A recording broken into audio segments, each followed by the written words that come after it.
اب سنیے اس آیت کے متعلق ایک اور سوال. لاہور سے ہماری ایک عزیزہ ہیں، انہوں نے مجھے چند دن ہوئے خط لکھا تھا، مجھے کل پرسوں ملا ہے. وہ اس میں لکھا ہے کہ یہاں ایک نوجوان ہیں جو بہت ہی ذہین ہے اللہ کے فضل سے، اور یہاں بیٹھے وہ بیرونی یونیورسٹیوں کے ساتھ منسلک ہونے والے امتحان دیتے ہیں. بعض امتحان ہوتے ہیں جو مثلا کیمبرج کے وہ لاہور میں بھی لیے جا رہے ہوتے ہیں، اور ساری دنیا میں اول آتے ہیں. ایسے ذہین نوجوان ہیں، اور جماعت احمدیہ کی تحقیق کر رہے ہیں، اور ان کو بالکل صاف سچائی نظر آ رہی ہے. وہ اپنی والدہ سے بھی باتیں کرتے ہیں، کہتے ہیں دیکھو یہ تو ٹھیک ٹھاک صاف باتیں ہیں، کیوں ہم ان سے دور ہیں. پھر تو انہوں نے اس آیت کے ذکر پر شاید انہوں نے پڑھی جو ان کے سامنے ایک سوال اٹھایا. وہ کہتے ہیں کہ اس آیت میں جو یہ فرمایا گیا ہے، آپ کہتی ہیں، یعنی وہ بچی لکھ رہی ہیں مجھے کہ انہوں نے مجھ سے پوچھا کہ آنٹی آپ یہ کہتی ہیں کہ یہاں مراد حضرت صلی اللہ علیہ وآلہ وسلم کی بعثت ثانیہ ہے، آخرین منہم لما یلحقوا بہم، اور اس بعثت ثانیہ کو آپ امام مہدی قرار دے رہے ہیں. اس بچی نے اس طرح نہیں پیش کیا کہ گویا نعوذ باللہ عوام الناس جس طرح سمجھتے ہیں کہ محمد رسول اللہ صلی اللہ علیہ وسلم خود اتریں گے. بڑی عقل سے بات کی، سمجھ سے بات کی کہ اس آیت میں دراصل امام مہدی کے آنے کا ذکر ہے، اور امام مہدی کا چونکہ وہ کلیتاً ہدایت یافتہ ہوگا، مہدی کے اندر ہی ذلیت پائی جاتی ہے. جو شخص ہادی ہو وہ ہدایت دیتا ہے، جو مہدی ہو وہ ہدایت پاتا ہے. اسی لیے جو چاند سورج کی گواہی والی حدیث ہے اس میں حضور اکرم صلی اللہ علیہ وسلم فرماتے ہیں اِنَّ لِمَهْدِيِّنَا، ہم سے ہدایت پانے والے مہدی کی یہ نشانیاں ہوں گی، جو ہماری ہدایت کے تابع اور غلامی کے نیچے ہوگا، جو ہمارا ہوگا.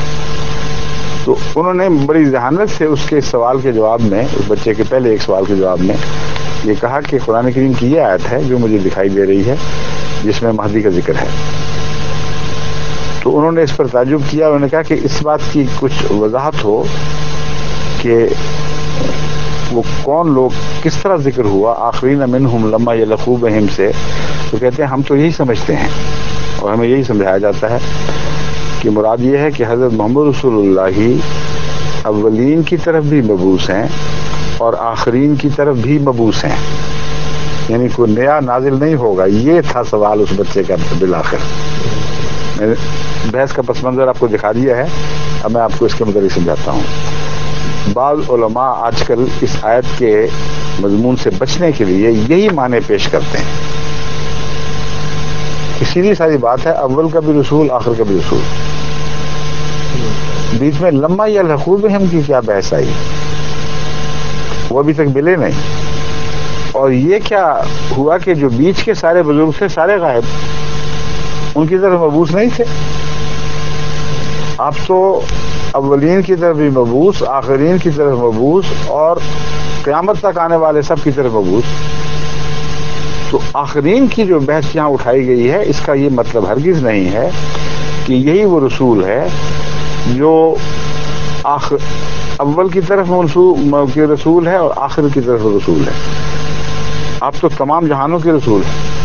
دوبارہ اس آیت کو پڑھیں، وہ مضمون سے نہیں نکلتا. پھر میں اس کی تائید میں اب ایک اور بات کروں گا ابھی ٹھہر کے. وَالَّذِي بَعَثَ فِي الْأُمِّيِّينَ رَسُولًا مِّنْهُمْ يَتْلُو عَلَيْهِمْ آيَاتِهِ، وہی ہے جس نے امیین کی طرف رسول بھجوایا جو اس کی آیات ان پر تلاوت کرتا ہے اور ان کو پاک فرماتا ہے اور علم کتاب دیتا ہے اور حکمت کتاب دیتا ہے. وَإِن كَانُوا مِن قَبْلُ لَفِي ضَلَالٍ مُّبِينٍ، اس سے پہلے وہ کھلی کھلی گناہی میں تھے. وَآخَرِينَ مِنْهُمْ لَمَّا يَلْحَقُوا بِهِمْ، اور آخرین کی طرف بھی جو ابھی نہیں ملے. اس میں وہ سارے زمانوں کے رسالت کا ذکر نہیں ہے، وہ تو ہیں ہی سب جہانوں کا رسول، ہر زمانے کا رسول. آخرین کو کیوں چنا گیا ہے؟ ان معنوں میں چنا گیا ہے کہ آپ کی ایک مثالی بعثت، تمثیلی بعثت آخرین میں بھی ہونے والی تھی. فرمایا وہ هو العزیز الحکیم، وہ اللہ غالب، بزرگی والا اور حکمت والا ہے. پھر اس بات کی طرف اشارہ کر کے کہ یہ خاص بات ہے، فرماتا ہے ذالک فضل اللہ یؤتیہ من یشاء۔ یہ جو دوسری بات ہم کر رہے ہیں یہ ایک ایسا فضل ہے جسے چاہے گا اللہ دے گا، تم یہ نہیں کہہ سکتے اس کو دینا اس کو نہیں دینا۔ واللہ ذو الفضل العظیم، واللہ وہو الفضل، دیکھ لو واللہ مل جاتا ہے قرآن کریم کی سورہ جمعہ میں نکال لیں تاکہ وہ نہیں ذو الفضل العظیم کے ساتھ ہوا ہے یا واللہ، دیکھ لو لما یلوق بہم وهو العزیز الحکیم ذالک فضل اللہ یؤتیہ من یشاء واللہ ذو الفضل، واللہ ٹھیک ہے، یؤتیہ من یشاء واللہ ذو الفضل العظیم، اور اللہ بہت بڑے فضلوں والا ہے۔ اب سوال یہ ہے کہ جب یہ آیت نازل ہوئی بخاری شریف میں اس کا کیا قصہ بیان ہے، کیا واقعہ ہوا، کیسے ہوا، اور صحابہ نے کیا سمجھا؟ صحابہ نے یہی سمجھا کہ کسی بعثت کا ذکر ہو رہا ہے اور رسول کریم صلی اللہ علیہ وآلہ وسلم ہی دوبارہ مبعوث ہوں گے، اور ان کو تعجب ہوا کہ وہ کون لوگ ہوں گے۔ اگر ساری دنیا کے اول آخر اس طرح اس محاورے میں بات ہوئی ہوتی تو کسی تعجب کی ضرورت ہی کوئی نہیں تھی، سب جانتے تھے، یہی ان کا ایمان تھا۔ لیکن بخاری شریف میں حدیث ہے کہ جب یہ آیت نازل ہوئی صحابہ حضور اکرم کے گرد بیٹھے ہوئے تھے، آپ نے جب اس کی تلاوت فرمائی تو ایک صحابی نے سوال کیا کہ وہ کون لوگ ہوں گے، لوگوں کا پوچھا، کیونکہ یہاں ان کا ہی ذکر چلا ان کانوا من قبل لفی ضلال مبین، یہ نہیں پوچھا کہ آپ دوبارہ آئیں گے یا کیا قصہ ہے۔ حالانکہ اس آیت سے یہ بحث اٹھنی چاہیے تھی کہ یا رسول اللہ آپ تو اولین اور آخرین کے ہیں ہی، تو آپ کے دوبارہ آنے کا کیوں ذکر ہے، اور وہ کون لوگ ہیں جن کی نسبت کے ساتھ آپ کو دوبارہ لانے کی بات کی جا رہی ہے۔ اس کو انہوں نے سمجھا کہ واقعتاً یہی ہوگا، آپ ہی نے آ جانا ہے، مگر تعجب سے یہ تھا کہ وہ آدمی کون ہے۔ اگر سارا زمانہ تھا تو یہ پوچھنے کا کیا مطلب تھا وہ کون ہے، سارا زمانہ تھا۔ یہ استدلال میں کر رہا ہوں اس سے، یہ سمجھیں غور سے کہ اگر ساری دنیا کی طرف مبعوث ہیں، قرآن کہہ رہا ہے کہ مبعوث ہیں، تو صحابہ کو ذہن میں یہ خلش کیوں اٹھی کہ وہ کون لوگ ہیں، وہ کوئی خاص لوگ ہیں جن میں محمد رسول اللہ کی بسط ہو رہی ہے۔ اس کے جواب میں حضرت صلی اللہ علیہ وسلم نے ان کے اس خیال کو رد نہیں فرمایا، بلکہ اس آیت کی تشریح فرما کر اس بات پر ہمیشہ کے لیے مہر تصدیق ثبت کر دی کہ کسی آنے والے کا ذکر ہے، اور وہ میں بنفس نفیس نہیں ہوں گا، اگرچہ نام میرا دیا گیا ہے لیکن ہوگا کوئی اور اس کی تشریح یوں ہوئی کہ جب کہنے والے سوال کرنے والے نے سوال کیا تو حضور اکرم صلی اللہ علیہ وسلم نے اعراض فرمایا اور جواب نہ دیا، پھر اس نے سوال کیا، پھر آپ نے اسی طرح خاموشی اختیار کی، پھر تیسری مرتبہ جو سوال کیا تو آپ نے ایک جواب دیا۔ اس جواب کی طرف سے پتہ چلتا ہے کہ جو تیسرا جواب ہے وہ وحی کے نتیجے میں ہے، کیونکہ تمام اہل علم جانتے ہیں کہ حضرت اقدس محمد رسول اللہ صلی اللہ علیہ وسلم کا یہ طریق صحیح سنت پاک تھی کہ جب کسی سوال کا جواب نہیں آتا تھا خود بظاہر راست یا پوری طرح اس پر عبور نہیں سمجھتے تھے تو وہی کا انتظار فرماتے تھے، اور یہی مضمون ہے جو قرآن کریم نے فرمایا ما ينطق عن الهوى ان هو الا وحی یوحى، یہ اپنے نفس کی باتوں سے بات نہیں کرتا بلکہ اس وحی کے مطابق بات کرتا ہے جو یوحى اس پہ ہو رہی ہے، اترتی ہے اس پر۔ تو کچھ جب تیسری دفعہ سوال ہوا تو معلوم ہوتا ہے اس وقت اللہ تعالیٰ نے اس مضمون پر روشنی ڈال دی ہے۔ پتہ کیا جواب دیا؟ یہ نہیں کہا کہ میں تو سب کی طرف ہوں ہی، یہی مراد ہے، ان لوگوں کی کیا بات کر رہے ہیں؟ آپ کے ارد گرد کچھ لوگ بیٹھے ہوئے تھے، سلمان فارسی بھی ان میں تھے، ان کے کندھے پر ہاتھ رکھا اور فرمایا لو کان الایمان عند الثریا لنالہ رجل من ہؤلاء، رجال من ہؤلاء آتا ہے اور پھر رجل بھی آتا ہے، دونوں آتے ہیں، میں رجل کی تلاوت کی ہے اس موقع مال کے مطابق۔ لیکن حدیث میں رجال بھی آتا ہے، ایک سے زیادہ ایسے انسان ہوں گے، اور پھر رجل بھی ہے، ایک غیر معمولی طاقت کا انسان بھی ہوگا جو کیا کرے گا، اگر ایمان ثریا ستارے پر بھی چلا گیا تو وہاں سے ایک رجل کامل اٹھے گا، زمین سے ایک رجل کامل اٹھے گا جو آسمان سے ستارے ثریا ستارے سے ایمان کو کھینچ کر دوبارہ زمین پر لے آئے گا۔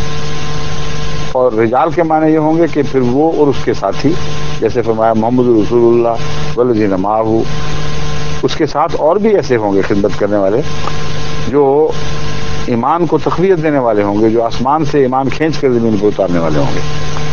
اب یہ جواب اس آیت کے ساتھ کیا تعلق رکھتا ہے؟ اولین اور آخرین کی بات کے تعلق میں اب اس کو سمجھو غور سے۔ قرآن تو فرما رہا ہے کہ محمد رسول اللہ صلی اللہ علیہ وسلم، اگر وہ ترجمہ مولویوں والا درست ہے، اولین اور آخرین کے سب کے، یعنی سب دنیا کے رسول برابر ہیں، ہر زمانے کے ہیں۔ تو اس سوال کا پھر کیا موقع، وہ کون لوگ ہوں گے؟ سارا زمانہ مسلسل چل رہا ہے، سارے جہان کے، چینی، جاپانی، ترکی، انگلستانی، یورپ کے ہوں یا امریکہ کے ہوں، شمال کے ہوں یا جنوب کے ہوں، تمام تر محمد رسول اللہ صلی اللہ علیہ وسلم کی امت بنا دیے گئے ہیں، ان معنوں میں کہ امت بنانے کے لیے پیدا کیے جا رہے ہیں، ان کو کوئی حق نہیں اس امت سے ہٹ کر کسی اور امت کی پیروی کریں۔ یہ مضمون اگر ہو تو وہ کون لوگ ہوں گے کا سوال کیا ہے؟ حضور فرماتے یہ تم کیسا سوال کر رہے ہو؟ میں یہ قرآن فرما رہا ہے میں سب کے لیے ہوں، اور تم نے اٹھا کے یہ سوال شروع کر دیا وہ کون ہوں گے، اور مراد تمہاری یہی ہے کہ میں کن میں آؤں گا؟ یہ کہا نہیں، لیکن جواب میں ظاہر ہے۔ فرمایا اگر آخری زمانے میں ایمان ثریا پر بھی چلا جائے، آخرین کا ذکر ہے، ان کا زمانہ آخری دوسرا زمانہ ہی ہوگا ہمارا، تو ایک مرد خدا ایسا ہوگا یا کچھ مرد ایسے ہوں گے جو ثریا ستارے سے کھینچ کے سامان دین واپس لے آئیں گے۔ اب اس جواب کو اس سوال سے ملا کر دیکھو تو حضور اکرم صلی اللہ علیہ وسلم نے اس سوال کے ایک پہلو کا جواب نہیں دیا، جو سوال ہونے چاہیے تھے ان سب کے جواب دے دیے، اور اس سے ثابت ہوتا ہے مزید کہ صرف یہ نہیں کہ بخاری کی حدیث ہے، اتنا گہرا عرفان ہے اس حدیث میں کہ محمد رسول اللہ کے سوا کوئی یہ بات بنا ہی نہیں سکتا۔ جواب کچھ، سوال کچھ، جواب کچھ، لیکن کامل، اور جو ہونا چاہیے وہ اس طرح کامل جواب بنتا ہے کہ سوال یہ اٹھتا تھا اگر کسی آپ کے دوبارہ آنے کا ذکر ہے تو یا رسول اللہ ہمیں بتائیے کہ کیوں آئیں گے دوبارہ؟ قرآن کامل ہے، قرآن مکمل ہو گیا، کبھی تبدیل نہیں ہوگا، سنت پیچھے رہ گئی، آپ کا دین مکمل آخر تک کے لیے ہے، کسی اور کی ضرورت کیا ہے وہ؟ یہ سوال اٹھنا چاہیے تھا۔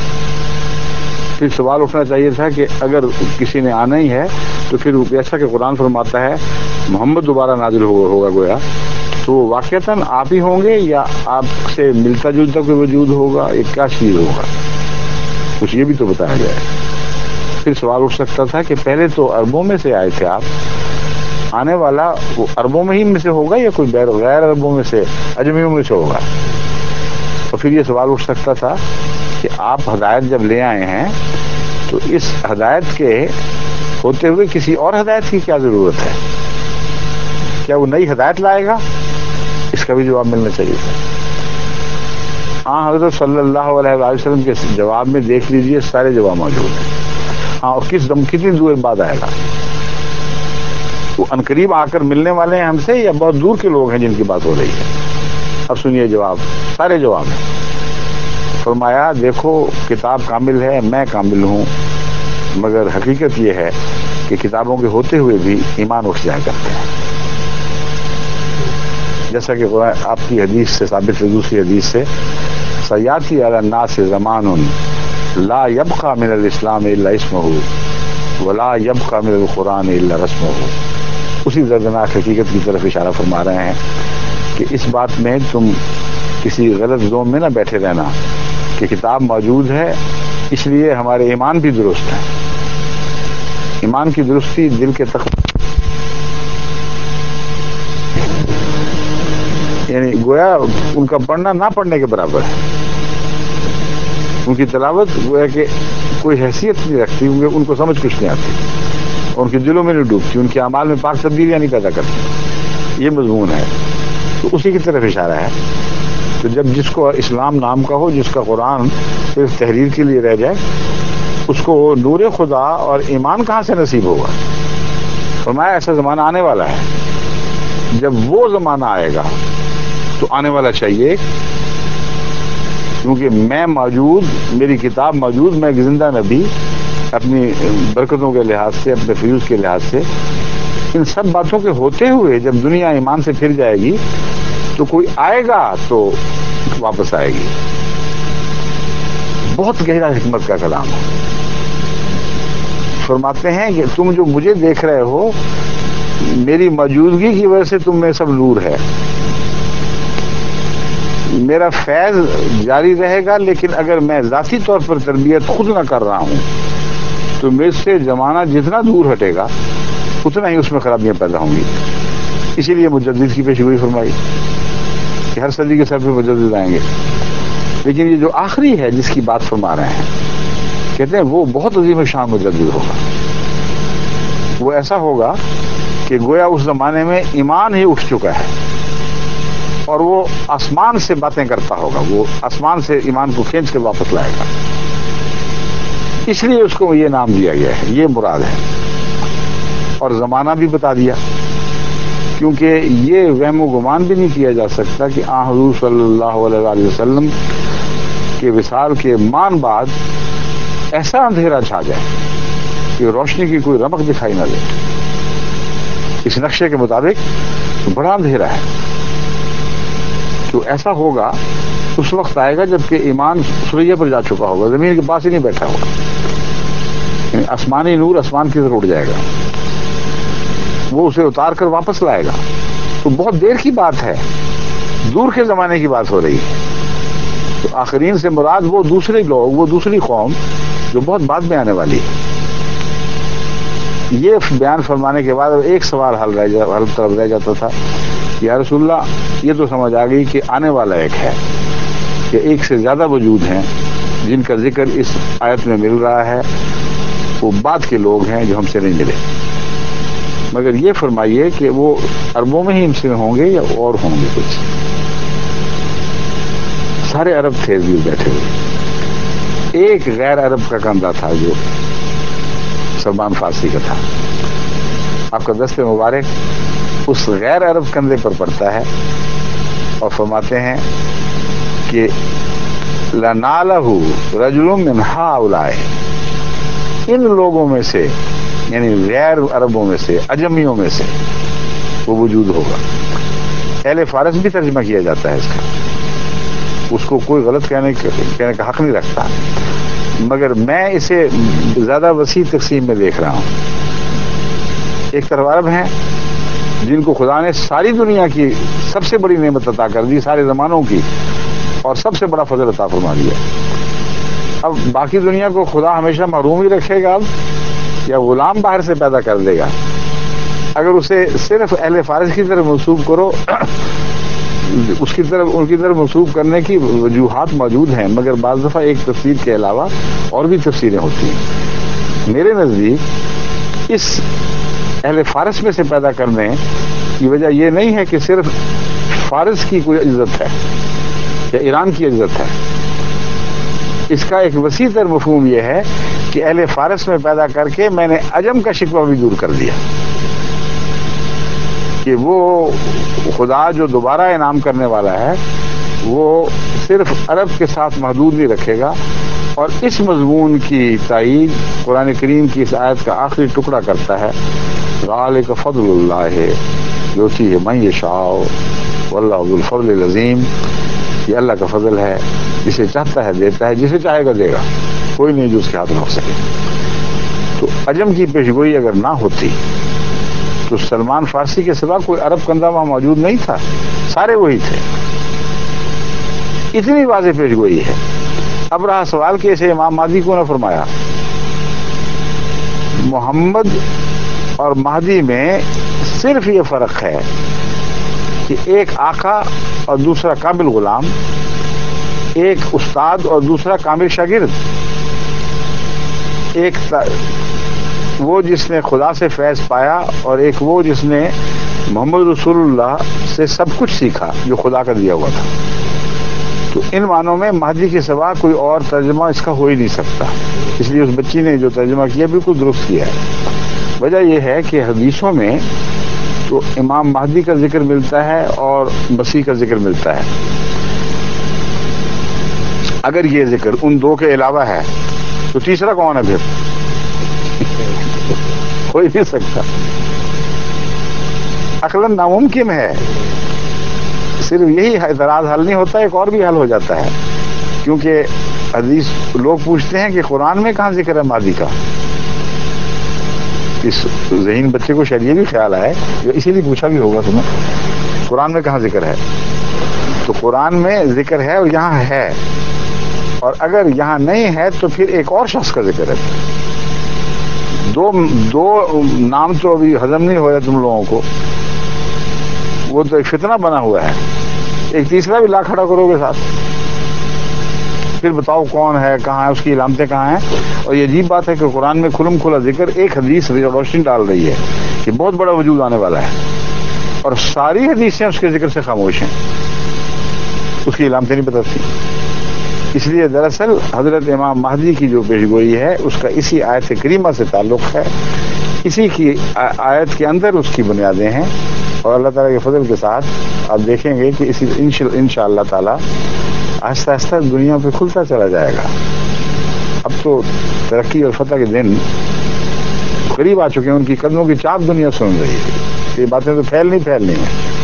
اب غلط فہمیاں جو مولویوں نے پھیلائی تھیں، اللہ تعالیٰ توفیق عطا فرما رہا ہے کہ ہم براہ راست ان کے جواب دنیا تک پہنچا رہے ہیں۔ اور جیسا کہ میں نے پہلے اظہار کیا تھا، مجھے کامل یقین ہے کہ پاکستان کے لوگوں میں سعادت ہے اور یہ طاقت موجود ہے کہ اگر وہ حق کو قبول کریں تو ساری دنیا میں انقلاب برپا کریں، ورنہ آخرین میں چننے کے لیے اس ہندو پاکستان ملک سے کسی کو نہ چنا جاتا، عربوں سے چنا تو ثابت کر دیا کہ وارے عربوں تم میں سے چنا اور ٹھیک چنا، جو سب سے ذلیل نظر آتے تھے، جو سب سے زیادہ جاہل نظر آتے تھے، ان کانوا من قبل لفی ضلال مبین، ان کی باتیں جہالت کی ماضی کے قصے بن گئے، تاریخ کا حصہ بن گئے، اور جب وہ روشن ہوئے تو ایسے دن کی طرح روشن ہوئے کہ ہر اندھیرے کو انہوں نے روشن کر کے دکھا دیا۔ یہ ہے پہلے خدا کے چناؤ کی درستی یا صحیح ہونا یا اس کے برمحل ہونے کا ثبوت۔ عربوں نے اپنی قربانیوں سے اور دنیا میں دین کو پھیلا کر سچ کر دکھایا کہ اللہ کا انتخاب خوب انتخاب تھا۔ تو اس لحاظ سے جب لوگ کہتے ہیں پاکستان برباد ہو گیا، یہ ہو گیا، گند ہو گیا، نظر تو یہی آتا ہے، تکلیف بہت ہوتی ہے، لیکن یہ کہنا درست نہیں ہے کہ اس قوم کا اندرونہ کلیتاً بگڑ چکا ہے۔ عرب کو بھی جو جاہل خدا کہتا تھا، اس رسول اللہ صلی اللہ علیہ وسلم کے زمانے سے پہلے جاہل کہہ کر بات کی جاتی تھی، اسی زمانہ جاہلیت آج تک کہا جاتا ہے۔ اور اس زمانہ جاہلیت سے جو روشنیوں کے چاند سورج طلوع ہوئے ہیں، جو ستارے نکلے ہیں، قیامت تک کے لیے دنیا کو روشن کرنے کے لیے انہوں نے نور اکٹھے کیے۔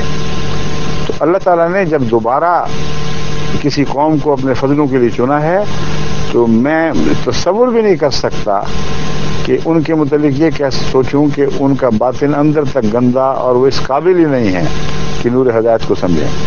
اگر اس قابل نہ ہوتے تو اتنے 10-12 سال کے ظلم کو اس طرح ہنسی خوشی سے برداشت کرتے۔ ہزاروں آدمی گھروں کے آرام چھوڑ کے جیلوں میں چلے گئے، لیکن حضرت صلی اللہ علیہ وسلم سے اپنا دامن نہیں چھڑایا۔ کتنے ہیں جنہوں نے ووٹ بنائے اور قیمت یہ ادا کی کہ رسول اللہ صلی اللہ علیہ وسلم سے دامن چھڑاؤ۔ جب تحقیق ہوئی تو پتہ لگا اکثر وہ ہیں جو احمدی تھے ہی نہیں، وہ نہ ادھر کے تھے نہ ادھر کے تھے، اور جو چند تھے وہ دین سے مرتد ہوئے ہیں۔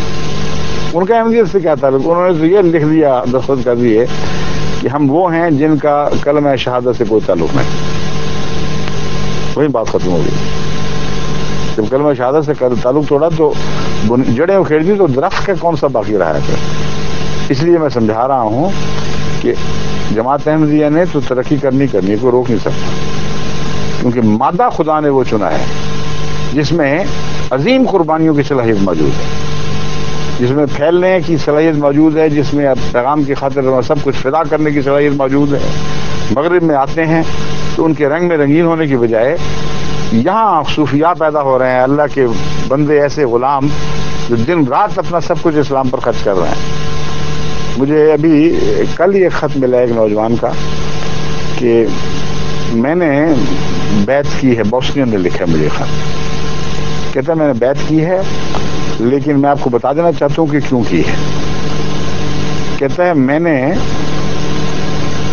احمدی دیکھے اور غیر احمدی بھی دیکھے، یورپین بھی دیکھے اور دوسری قوموں کے لوگ بھی دیکھے، مگر مجھے احمدی سب سے جدا دکھائی دی اور میں حیران رہ گیا کہ دنیا کے پردے پر ایسی مخلوق بھی ہے جو دن رات بھلائیوں کی باتوں میں مصروف اور خدمت دین میں مصروف، خدمت خلق میں مصروف، ان کا شغل ہی اور کوئی نہیں، اور جہاں میں جاتا ہوں جس مجلس میں بیٹھتا ہوں یہی باتیں ہو رہی ہیں، کوئی غریبوں کی مدد کی باتیں کر رہا ہے، کوئی دین پھیلانے کی باتیں کر رہا ہے، اور ایک جماعت ہے جو اس کام میں ڈوبی پڑی ہے۔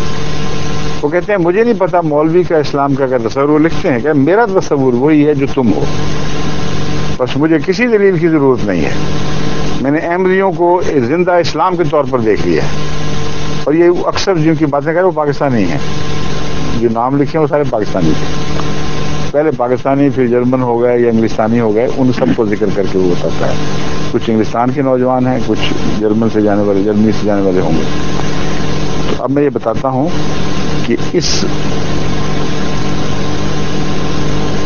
جس کو تم مذہب کہتے ہو اور ہم جماعت مسلمہ احمدیہ کہتے ہیں، اس جماعت نے تو بڑھنا ہے اور بڑھنا ہے اور آگے بڑھنا ہے، کیونکہ محمد مصطفیٰ صلی اللہ علیہ وسلم کے اخلاق سے نور یافتہ ہے، آپ کی سنت سے نور یافتہ ہے، اور اس آقا کی غلام ہے جو محمد صلی اللہ علیہ وسلم کا کامل غلام